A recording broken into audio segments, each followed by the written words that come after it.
1135, Parthenay en Poitou. Victoire du Saint-Sacrement sur Guillaume, duc d'Aquitaine.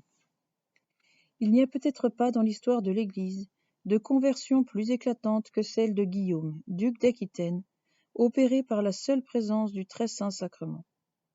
Ce prince, non content de mener une vie de désordre, s'était fait persécuteur de l'Église dans ses États. Au milieu du schisme qui désolait alors la chrétienté, il avait pris parti pour l'antipape Pierre de Léon, et, chassant de leur siège les évêques fidèles au pontife légitime, il s'était emparé de leurs biens. Pour porter remède à tant de maux, Innocent II envoya auprès du duc, en qualité de légat, l'évêque de Chartres, Geoffroy, qui se fit accompagner par saint Bernard. Revue qui eut lieu à Parthenay. Un grand nombre de prélats et de saints personnages s'y rendirent. Les serviteurs de Dieu présentèrent au duc, de 100 manières, les raisons propres à faire cesser la division qui désolait l'Aquitaine. Guillaume, ébranlé à demi, répondit qu'il pourrait consentir à reconnaître le pape Innocent, mais que rien ne saurait le déterminer à rétablir les évêques expulsés de leur siège, car il l'avait offensé, selon son expression, à la vie, à la mort. De plus, il avait fait serment de ne jamais les admettre à faire la paix avec lui. Pendant que la conférence traînait en longueur, et que l'on s'épuisait en vaines paroles, saint Bernard, recourant à des armes plus efficaces, monte à l'autel pour offrir le saint sacrifice et demander le secours divin.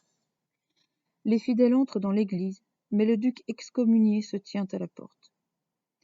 Après la consécration, la paix étant donnée, le saint abbé prend sur la patène le corps du Seigneur. Le sanctuaire passe à travers les rangs pressés du peuple et aborde le duc avec ces terribles paroles. « Nous vous avons supplié, et vous avez méprisé nos prières. Voici que maintenant s'avance vers vous le Fils de la Vierge, le chef et le Seigneur de l'Église que vous persécutez. Le voici votre juge, au nom de qui fléchit tout genou au ciel, sur la terre et dans les enfers. Le voici votre Dieu, dans la main de qui tombera votre âme. Le dédaignerez-vous aussi, le mépriserez-vous comme vous avez méprisé ses serviteurs. » Tous les yeux étaient remplis de larmes, tous les cœurs priaient dans l'attente de quelque événement divin. Cependant, à la vue du saint prêtre qui s'approchait avec le corps sacré du Seigneur, le duc avait pâli d'effroi. Il voulait se raidir et résister. Mais soudain, ses membres sont pris de tremblements.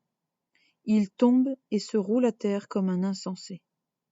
Relevé par les soldats, il se jette de nouveau sur le sol. Il ne peut parler et n'écoute personne.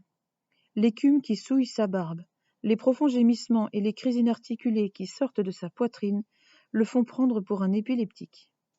Alors, l'homme de Dieu s'approche davantage, touche du pied son corps abattu, lui donne l'ordre de se lever, de se tenir droit et de prêter l'oreille à la sentence de Dieu même. L'évêque de Poitiers, dit-il, que vous avez chassé de son église est ici. Allez et réconciliez-vous avec lui dans le saint baiser de la paix.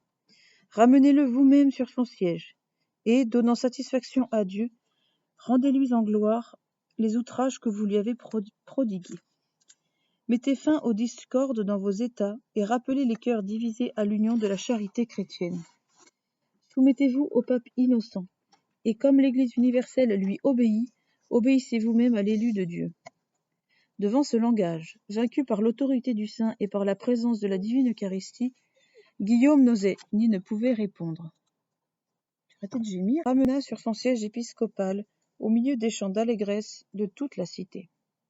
Le saint abbé, parlant ensuite au duc avec douceur, l'avertit paternellement de se garder à l'avenir de toute révolte, pour ne pas provoquer la colère du Très-Haut, qui avait attendu son repentir avec tant de miséricorde. À partir de ce moment, Guillaume, animé d'un repentir sincère, devint un modèle d'austérité et atteignit le fait de la perfection. L'Église l'honore aujourd'hui parmi ses saints.